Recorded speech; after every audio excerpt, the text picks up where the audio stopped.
சொந்தமெல்லாம்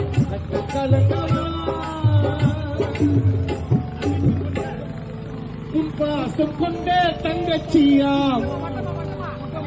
புத்தமாள் உள்ளம் யாடவா உன் பாசம் கொண்ட தங்கச்சி மொத்தமா உள்ள பாடவா மறந்து விட்டால் கேளடா கண்ணா நீ நடித்து வைத்த ஓவியத்தை பாரடா கண்ணா வளரும் முன்னே துணிச்சல் கொண்ட மங்கையாருக்க மணி அம்மா 100 தாயார் கதையை கேளுங்க கூட்டமாக வந்தால் கூட நின்று போடுவார் அம்மாவை கண்டாலும் பகைவரெல்லாம் செதிரி ஓடுவார் வளர்ந்த கலை மறந்து விட்டாய் கேளடா கண்ணா நடித்து வைத்த